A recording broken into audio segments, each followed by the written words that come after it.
ವಿಚಾರವನ್ನು ನಿಮ್ಮ ಮುಂದೆ ಪ್ರಸ್ತಾಪ ಮಾಡ್ತಾ ಇದ್ದೀವಿ.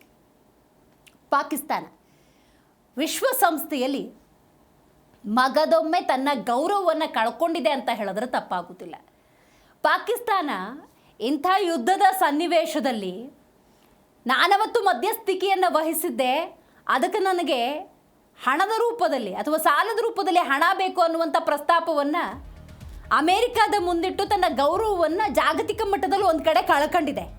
ಇದರ ನಡುವೆ ನೋಡಿ, ವಿಶ್ವಸಂಸ್ಥೆಯಲ್ಲಿ ಭಾರತ ಕೊಟ್ಟಂಥ ಉತ್ತರ ಏನಿದೆ ಅದು ಪಾಕಿಸ್ತಾನಕ್ಕೆ ಯಾವ ರೀತಿ ಹಿನ್ನಡೆ ಆಗಿದೆ ಅನ್ನೋದನ್ನು ಗಮನಿಸಬೇಕಾಗತ್ತೆ. ಹೌದು, ಪಾಕಿಸ್ತಾನಕ್ಕೆ ಭಾರತ ಮತ್ತೊಮ್ಮೆ ಮರೆಯಲಾಗದ ಪಾಠವನ್ನು ಕಲಿಸಿದೆ ಅಂತ ಹೇಳಿದ್ರೆ ತಪ್ಪಾಗೋದಿಲ್ಲ. ಬಹಳ ಮುಖ್ಯವಾಗಿ ಇದು POK ವಿಚಾರ. ಯಾಕಂದರೆ ಕಾಶ್ಮೀರ, POK ಈ ಹೆಸರನ್ನು ಹೇಳಿಕೊಂಡು ತನ್ನ ಬೇಳೆಯನ್ನು ಪಾಕಿಸ್ತಾನ ಇಷ್ಟು ವರ್ಷ ಬೇಯಿಸ್ಕೊಂಡೇ ಬಂದಿದೆ. ಆದರೆ ಭಾರತದ ಪ್ರಮುಖ ವಿಚಾರ ಏನು, ಭಾರತ ವಿಶ್ವಸಂಸ್ಥೆಯಲ್ಲಿ ಯಾವ ವಿಚಾರವನ್ನು ಪ್ರಸ್ತಾಪ ಮಾಡಿದೆ, ಇದು ಕೂಡ ಬಹಳ ಮುಖ್ಯ ಆಗುತ್ತೆ. ಹೌದು, ಕಾಶ್ಮೀರದ ಹೆಸರಲ್ಲಿ ಸದಾ ಸುಳ್ಳು ಜಪವನ್ನು ಮಾಡುತ್ತೆ ಪಾಕಿಸ್ತಾನ. ಆ ಪಾಕಿಸ್ತಾನಕ್ಕೆ ಸರಿಯಾದಂಥ ಪ್ರತ್ಯುತ್ತರವನ್ನು ವಿಶ್ವಸಂಸ್ಥೆಯಲ್ಲಿ ಭಾರತದ ಪ್ರತಿನಿಧಿ ಕೊಟ್ಟಿದ್ದಾರೆ. ಹೌದು, ಏನಂತ ಹೇಳಿದ್ದಾರೆ ಹಾಗಾದರೆ ಪರ್ವತಾನೇನಿ? ಇದು ಬಹಳ ಮುಖ್ಯ ಆಗುತ್ತೆ ನೋಡಿ. ಈಗ ಚರ್ಚೆಯಾಗಿ ಬಿಕ್ಕಿರೋಗಿರೋದು ಕಾಶ್ಮೀರದ ವಿಚಾರ ಅಲ್ಲ. ಈಗ ಚರ್ಚೆಯಾಗಬೇಕಾಗಿರೋದು ಕಾಶ್ಮೀರದ ವಿಚಾರ ಅಲ್ಲ. ನೀವು ಅಕ್ರಮವಾಗಿ ನುಗ್ಗಿರುವಂತಹ, ನೀವು ವಶದಲ್ಲಿಟ್ಕೊಂಡಿರುವಂತಹ POK ಬಗ್ಗೆ ಚರ್ಚೆಯಾಗಬೇಕು ಅನ್ನುವಂಥ ವಿಚಾರವನ್ನು ಪ್ರಸ್ತಾಪ ಮಾಡುವ ಮೂಲಕ ಭಾರತದ ಪ್ರತಿನಿಧಿ ಪರ್ವತನೇನಿ ಪಾಕಿಸ್ತಾನಕ್ಕೆ ಪಾಕಿಸ್ತಾನದ ವಿಚಾರವನ್ನು ವಿಶ್ವಸಂಸ್ಥೆಯಲ್ಲಿ ಪ್ರಸ್ತಾಪ ಮಾಡಿ ಪಾಕಿಸ್ತಾನದ ನಿಜ ಬಣ್ಣವನ್ನು ಬಯಲು ಮಾಡಿದ್ದಾರೆ ಅಂತ ಹೇಳಿದ್ರೆ ತಪ್ಪಾಗೋದಿಲ್ಲ. ಅದಕ್ಕೆ ಸಂಬಂಧಪಟ್ಟಂತಹ ಒಂದಷ್ಟು ಡೀಟೇಲ್ಸ್ ಇದೆ, ಡೀಟೇಲ್ ಆಗಿ ನೋಡ್ತಾ ಹೋಗೋಣ. POK ಖಾಲಿ ಮಾಡಿ ಭಾರತಕ್ಕೆ ಒಪ್ಪಿಸಿ ಸ್ಪಷ್ಟ ಸಂದೇಶವನ್ನು ಭಾರತ ರವಾನೆ ಮಾಡಿದೆ. ಇವತ್ತಿಗೂ ಕೂಡ POK ವಿಷಯದಲ್ಲಿ ಕನ್ಫ್ಯೂಷನ್, ಗೊಂದಲ, ಯಾವುದೇ ರೀತಿಯ ಒಂದು ಸ್ಪಷ್ಟ ಚಿತ್ರಣ ಅನ್ನೋದು ಲಭ್ಯವಾಗ್ತಾನೇ ಇಲ್ಲ. ಆ ನಿಟ್ಟಿನಲ್ಲಿ ಪಾಕಿಸ್ತಾನ ಅಂತ ನಾವು ನೋಡ್ತಾ ಹೋಗೋದಾದರೆ ಪಾಕಿಸ್ತಾನ ಕಾಶ್ಮೀರ, POK ಈ ವಿಷಯವನ್ನು ಪ್ರಸ್ತಾಪ ಮಾಡಿ ಮಾಡಿ ಮಾಡಿ ಸದಾ ಸುಳ್ಳು ಜಪ ಮಾಡುತ್ತೆ, ತನ್ನ ಬೇಳೆ ಬೇಯಿಸ್ಕೊಳ್ಳುತ್ತೆ. ನ್ಯೂಯಾರ್ಕ್ನಲ್ಲಿ ನಡೆದಂತಹ ವಿಶ್ವಸಂಸ್ಥೆಯ ಭದ್ರತಾ ಮಂಡಳಿಯ ಉನ್ನತ ಮಟ್ಟದ ಚರ್ಚೆಯಲ್ಲಿ ಜಾಗತಿಕ ವೇದಿಕೆಯನ್ನು ದುರುಪಯೋಗಪಡಿಸಿಕೊಂಡು ಕಾಶ್ಮೀರ ವಿಷಯವನ್ನು ಎಳೆದು ತಂದು ಪಾಕಿಸ್ತಾನಕ್ಕೆ ಭಾರತ ತೀವ್ರ ಮುಖಭಂಗವನ್ನು ಉಂಟು ಮಾಡಿದೆ. ಭಾರತದ ಕಾಯಂ ಪ್ರತಿನಿಧಿ ಪರ್ವತಾನೇನಿ ಹರೀಶ್ ರೈಟ್ ಆಫ್ ರಿಪ್ಲೈ ಹಕ್ಕನ್ನು ಬಳಸಿ ಕಾಶ್ಮೀರ ವಿಚಾರದಲ್ಲಿ ಈಗ ಬಾಕಿ ಉಳಿದಿರುವ ಏಕೈಕ ಪ್ರಶ್ನೆ ಅಂದರೆ ಪಾಕಿಸ್ತಾನ ಅಕ್ರಮವಾಗಿ ಆಕ್ರಮಿಸಿಕೊಂಡಿರುವ ಭಾರತದ ಸಾರ್ವಭೌಮ ಪ್ರದೇಶವನ್ನು ತಕ್ಷಣ ಖಾಲಿ ಮಾಡಿ ಭಾರತಕ್ಕೆ ಹಸ್ತಾಂತರಿಸುವುದು ಅಂತ ಸ್ಪಷ್ಟವಾಗಿ ಹೇಳಿದ್ದಾರೆ. ಅಂದರೆ ವಿಶ್ವಸಂಸ್ಥೆಯ ನಿಯಮಾವಳಿಗಳಿರ್ತವೆ. ಈಗ ಭಾರತದ ಪ್ರತಿನಿಧಿಗಳು ಕೂಡ ಅಲ್ಲಿ ಪ್ರಸ್ತುತ ಆಗಿರ್ತಾರೆ ಅಥವಾ ಅಲ್ಲಿರ್ತಾರೆ. ಅವಕಾಶಗಳು ಖಂಡಿತವಾಗ್ಲೂ ಇದ್ದೇ ಇರುತ್ತೆ. ವಿಶ್ವಸಂಸ್ಥೆ ಅಂದಾಗ ಆ ದೇಶದ ಪ್ರತಿನಿಧಿ ಆ ದೇಶದ ಸಮಸ್ಯೆಯನ್ನು, ಆ ಸಮಸ್ಯೆಗೆ ಸೂಕ್ತ ಪರಿಹಾರವನ್ನು ಒದಗಿಸುವ ಬಹಳ ದೊಡ್ಡ ವೇದಿಕೆ ಅಂತಲೇ ಹೇಳಬಹುದು. ಇದೇ ವಿಶ್ವಸಂಸ್ಥೆಯಲ್ಲಿ ಭಾರತಕ್ಕೆ ಮುಜುಗರ ತರುವ ಎಲ್ಲ ಪ್ರಯತ್ನಗಳನ್ನು ಈ ಹಿಂದೆ ಪಾಕಿಸ್ತಾನ ಮಾಡಿತ್ತು. ಆದರೆ ಪ್ರತಿ ಬಾರಿ ಕೂಡ ಅಂಥ ಪ್ರಯತ್ನಗಳಿಗೆ ಭಾರತ ತನ್ನ ಸ್ಪಷ್ಟ ನಿಲುವಿನ ಮೂಲಕ ಉತ್ತರವನ್ನು ಕೊಟ್ಟಿದೆ. ಈಗ ನೋಡಿ ಏನಾಗಿದೆ ಅಂತ ನೋಡ್ತಾ ಹೋಗೋದಾದರೆ ರೈಟ್ ಆಫ್ ರಿಪ್ಲೈ ಈ ಹಕ್ಕನ್ನು ಬಳಸಿಕೊಂಡು ಕಾಶ್ಮೀರ ವಿಚಾರದಲ್ಲಿ ಈಗ ಬಾಕಿ ಉಳಿದಿರುವಂಥ ಏಕೈಕ ವಿಷಯ ಅಂದರೆ which is very much clarity ಅಂತಲೇ ಹೇಳ್ಬೋದು.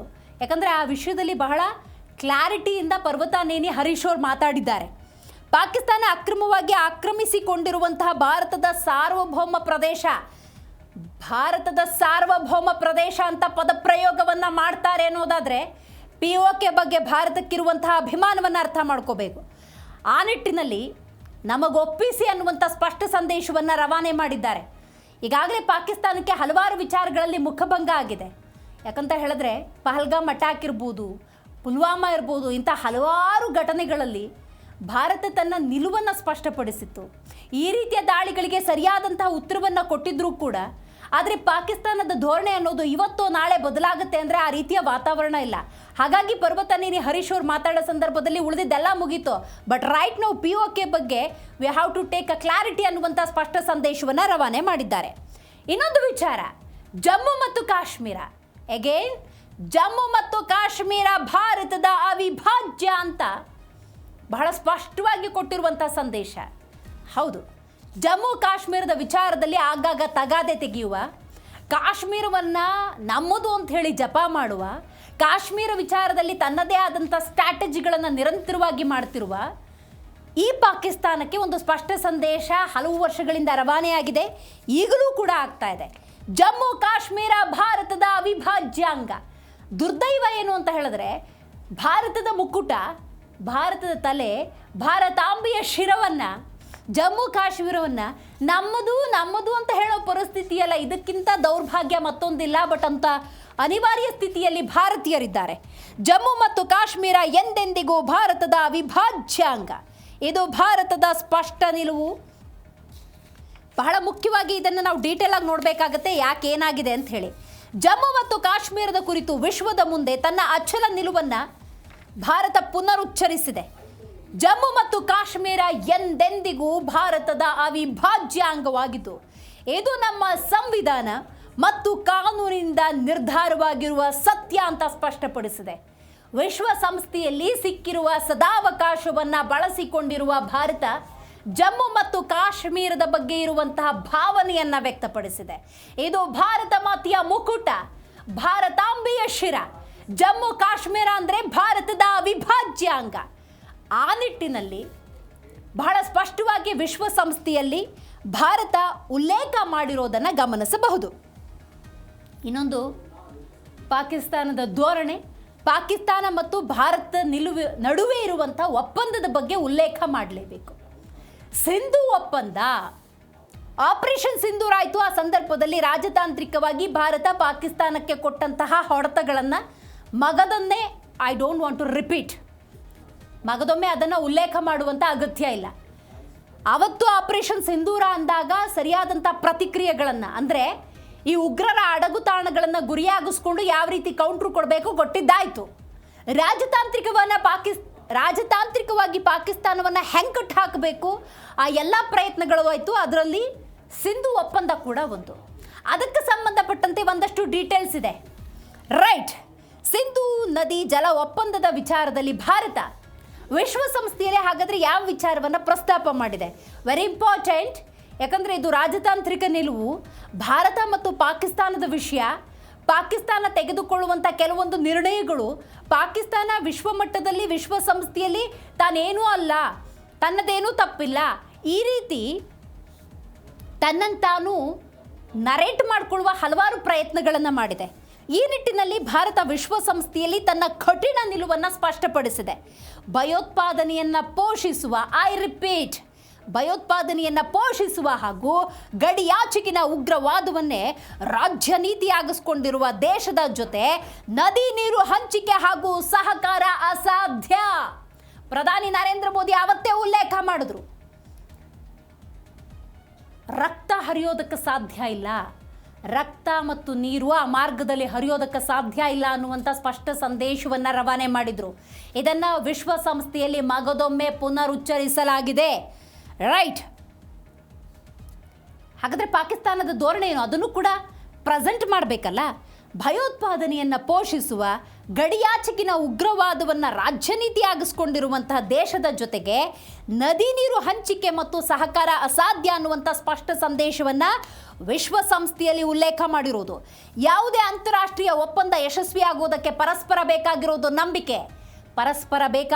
ನಂಬಿಕೆ ಮತ್ತು ಸದ್ಭಾವನೆ, ಆದರೆ ಉಗ್ರವಾದ ಅಲ್ಲ.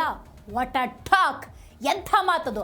ಅರ್ಥ ಮಾಡ್ಕೋಬೇಕು ಪಾಕಿಸ್ತಾನ, ಅರ್ಥ ಆಗಿದೆ ಅಂತ ಭಾವಿಸ್ತೀನಿ ವಿಶ್ವಸಂಸ್ಥೆಗೆ.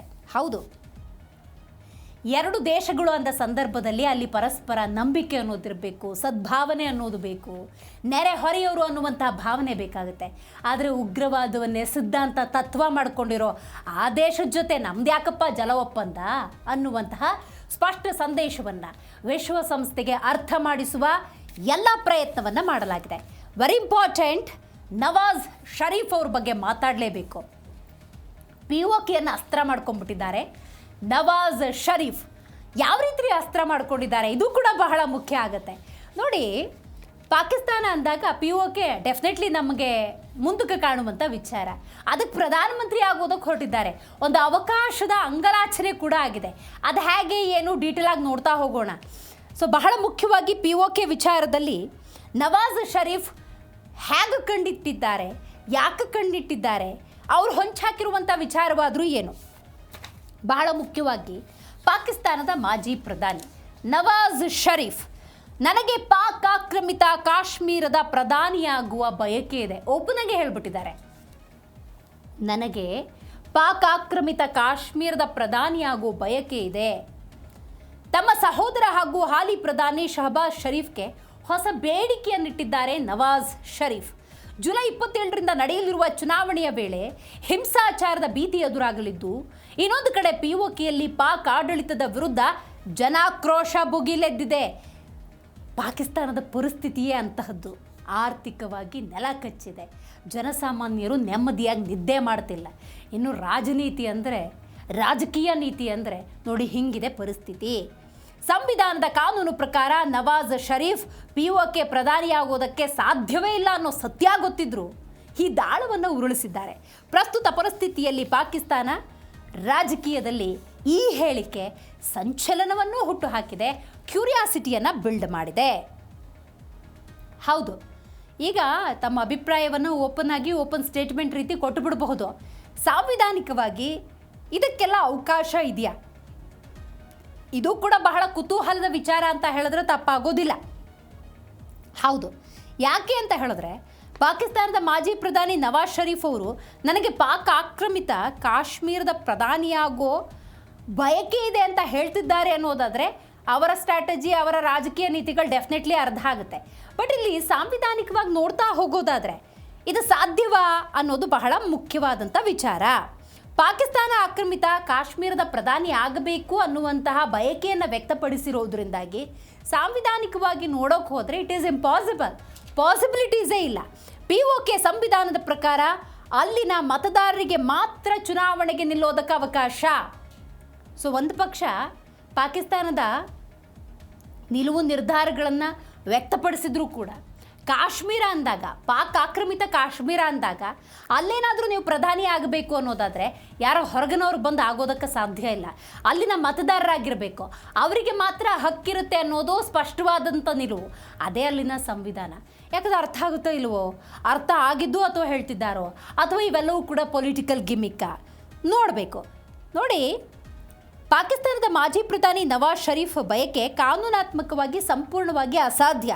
ಇದು ಬರೀ ಒಂದು ಹಗಲುಗನಸು ಅನ್ನೋದು ಸ್ಪಷ್ಟ.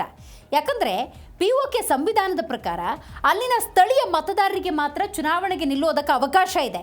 ನವಾಜ್ ಶರೀಫ್ ಪಾಕಿಸ್ತಾನದ ಪಂಜಾಬ್ ಪ್ರಾಂತ್ಯದ ಮತದಾರರು. ಐ ರಿಪೀಟ್, ನವಾಜ್ ಶರೀಫ್ ಪಾಕಿಸ್ತಾನದ ಪಂಜಾಬ್ ಪ್ರಾಂತ್ಯದ ಮತದಾರರಾಗಿರೋದ್ರಿಂದ ಸ್ಪರ್ಧಿಸುವ ಅರ್ಹತೆಯೇ ಇಲ್ಲ. ಚುನಾವಣೆ ಹತ್ತಿರ ಬರ್ತಾ ಇದ್ದಂತೆ POKಯಲ್ಲಿ ಪಾಕ್ ಆಡಳಿತದ ವಿರುದ್ಧ ಭುಗಿಲೆದ್ದಿರುವ ಜನಾಕ್ರೋಶವನ್ನು ತಣ್ಣಗಾಗಿಸೋದಕ್ಕೆ, ಜನರ ದಾರಿ ತಪ್ಪಿಸಿ ಚುನಾವಣೆಯಲ್ಲಿ ಲಾಭ ಪಡೆಯೋದಕ್ಕೆ ಶರೀಫ್ ಕುಟುಂಬ ತಮ್ಮದೇ ಆದಂಥ ದಾಳವನ್ನು ಪ್ರಯೋಗ ಮಾಡಿದ್ದಾರೆ. POK ಜನರಿಗೆ, ಪಾಕ್ ಆಕ್ರಮಿತ ಕಾಶ್ಮೀರದ ಜನರಿಗೆ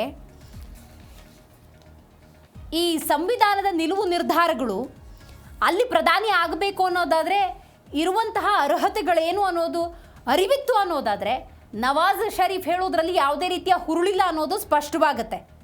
ಸೊ ಆದರೆ ತಮ್ಮದೇ ಆದಂತಹ ರಾಜಕೀಯ ಬೇಳೆ ಬೇಯಿಸ್ಕೊಳ್ಳೋದಕ್ಕೆ, ತಮ್ಮದೇ ಆದಂಥ ರಾಜಕೀಯ ಪ್ರಯತ್ನಕ್ಕೆ ಇಲ್ಲಿ ನವಾಜ್ ಶರೀಫ್ ಮುಂದಾಗಿದ್ದಾರೆ.